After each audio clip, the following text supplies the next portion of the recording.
Good morning everyone. 12th class की series चल रही थी, बहुत कुछ हमने पढ़ लिया है।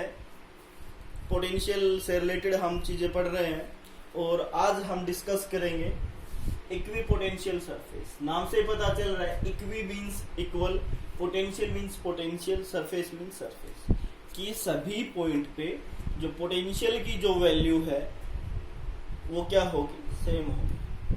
ठीक है ना, नाम से ही पता चल रहा है। याद रखना equi means equal, equal potential surface. Surface आपको पता ही होगा कि जितना भी सरफेस होगा उस पे जो भी पॉइंट बनेगा, ये मान लो कोई सरफेस है, इस पे जो भी पॉइंट बनेगा उस पे जो पोटेंशियल की वैल्यू है वो क्या होगी, सेम होगी। क्या होगी, सेम होगी। ठीक है ना। देखो क्या लिख रखा है वो देखते हैं। It is that surface, it is that surface at every point. कौन से सरफेस पे? It is that surface at every point of which electric potential is same. अभी मैंने बताया था कि जो इस कोई भी सरफेस लेंगे उसके एवरी पॉइंट पे जो पोटेंशियल की वैल्यू है, इलेक्ट्रिक पोटेंशियल की जो वैल्यू है वो क्या होगी, सेम होगी। क्या होगी, सेम होगी। अब by definition of potential difference, potential difference की डेफिनेशन क्या थी कि between two point B and A, की by definition of potential difference between two point B and A, किसका डिफरेंस? दो पोटेंशियल का difference, VB minus VA, VB minus VA equal to होगा work done in carrying a unit positive charge from A to B। किसके equal होगा? जो work done कर चल रहा है, वर्क डन चल रहा है आपका, वो क्या work done? In a carrying unit positive test charge from A to B। भाई मैं फिर से बताता हूं, इस डेफिनेशन का इंपॉर्टेंट रोल है। हम पहले भी कर चुके हैं इस डेफिनेशन को, इसको। ठीक है, तो क्या होगा? Bye definition of potential difference between two point, किसका पोटेंशियल डिफरेंस का सिंबल क्या था? V। क्या सिंबल था? V। उन दोनों पोटेंशियल डिफरेंस का, उन दोनों का difference VB minus VA, B and A लिख रखा है, इक्वल टू वर्क डन। क्या होगा? वर्क डन होगा। कौन किसका? यूनिट पॉजिटिव चार्ज मींस जो चार्ज है, चाहे नोट है, कुछ भी, उसकी जो वैल्यू है वो यूनिट पॉजिटिव मींस वैल्यू 1 है। Test charge from A to B, जो वर्क डन हुआ है वो यही है कि WAB इक्वल टू है minus of potential VB minus VA। If points A and B, कौन कौन सा पॉइंट है? ये A and B lie on equipotential surface. जो A और B है, मान लो ये इक्वी पोटेंशियल सरफेस है, तो इस पे दोनों लाई करते हैं। ठीक है ना, क्या करते हैं? दोनों लाई करते हैं, दोनों लाई करते हैं। ठीक है ना। देन कि उनकी दोनों की जो वैल्यू है वो इन दोनों पॉइंट्स पे क्या है, सेम है। तो भाई सेम है तो ये दोनों पॉइंट्स भी क्या होंगे, बराबर होंगे ना।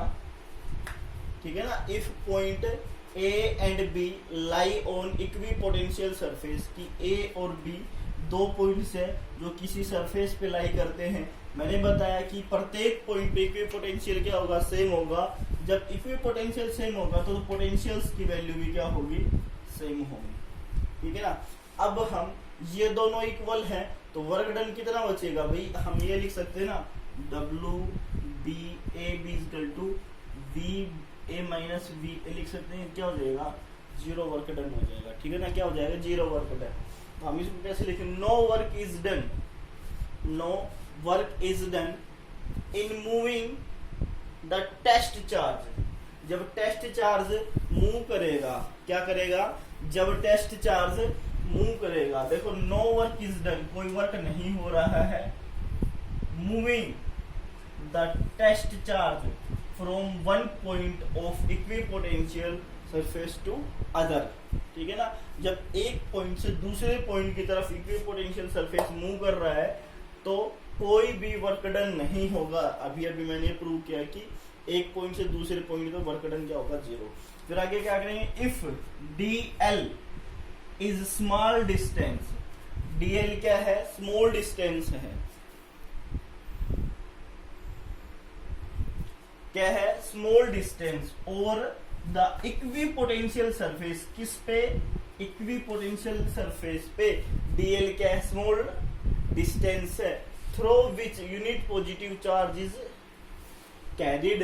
क्या कह रहा है कि जो यूनिट पॉजिटिव चार्ज है वो क्या करेगा, कैरी करेगा, मीन्स जो चार्ज है वो 1 होगा।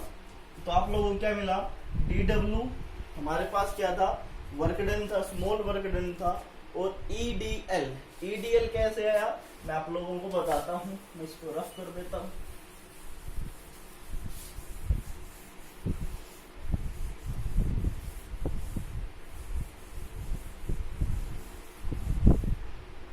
ठीक है, देखिएगा ध्यान से कि जो DW है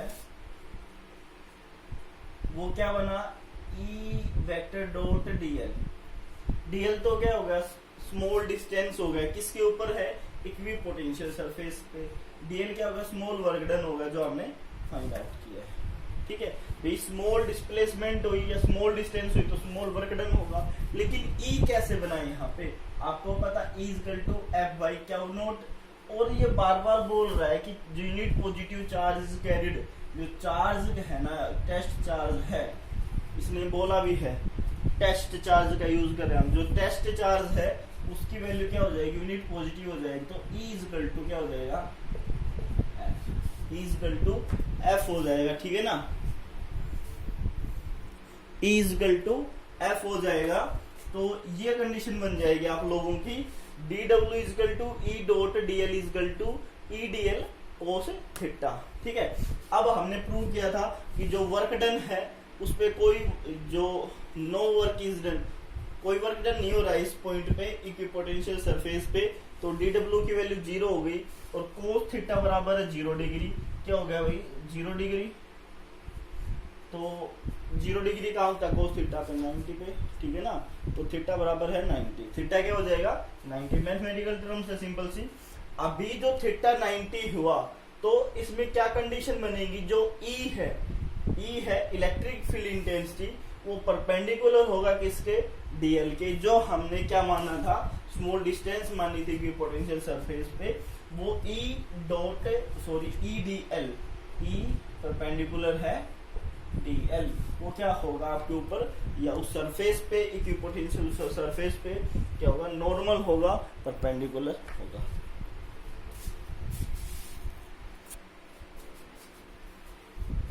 ठीक है, हमारा इक्विपोटेंशियल सरफेस हो गया था। अभी हम कर रहे हैं property of equipotential surface, mostly property उसी में आ गई है, लेकिन फिर भी मैं आपको डिस्कस करवा देता हूँ। जैसे फर्स्ट प्रॉपर्टी आपने अच्छे से पढ़ लिया, no work is done in moving a test charge from one point to another point in an या ऑन एन इक्विपोटेंशियल सरफेस, कि कोई वर्क डन नहीं होगा जब आपका टेस्ट चार्ज मूव करेगा एक पॉइंट से दूसरे पॉइंट में, एक पॉइंट से दूसरे पॉइंट की तरफ इक्विपोटेंशियल सरफेस में। Second property, electric field is always perpendicular to the equipotential surface. ये दोनों प्रॉपर्टी अभी हमने उससे प्रूव की है कि electric field E is always perpendicular to the equipotential surface, E perpendicular है DL के। ठीक है ना, थर्ड और फोर्थ कंडीशन क्या है, नो टू इक्विपोटेंशियल सरफेस के इंटरसेक्ट ईच अदर, कि जो दो इक्विपोटेंशियल सरफेस हैं एक दूसरे को इंटरसेक्ट नहीं करेंगे, एक दूसरे को काटेंगे नहीं। ठीक है ना, अभी fourth property, equipotential surface are closer in the region, अगर इक्विपोटेंशियल सरफेस रीजन के क्लोज होगा तो उसमें क्या होगा, स्ट्रॉन्ग इलेक्ट्रिक फील्ड होगा। ठीक है ना, किसी भी इक्विपोटेंशियल सरफेस के रीजन में क्लोज होगा तो स्ट्रॉन्ग इलेक्ट्रिक फील्ड होगा, and they far apart in region, अगर रीजन में दूर होगा तो उसमें क्या होगा, वीक इलेक्ट्रिक फील्ड होगा, उसमें क्या होगा, वीक इलेक्ट्रिक फील्ड होगा। तो हमने आज पढ़ा इक्विपोटेंशियल सरफेस क्या होता है, उसकी वैल्यू कैसे निकालते हैं, वर्क डन कैसे निकालते हैं, ठीक है ना, टेस्ट चार्ज का यूज कैसे करते हैं और उसकी प्रॉपर्टी। बस आज के लिए इतना ही, बाकी करेंगे नेक्स्ट क्लास में, नेक्स्ट वीडियो में। तो thank you, have a nice day.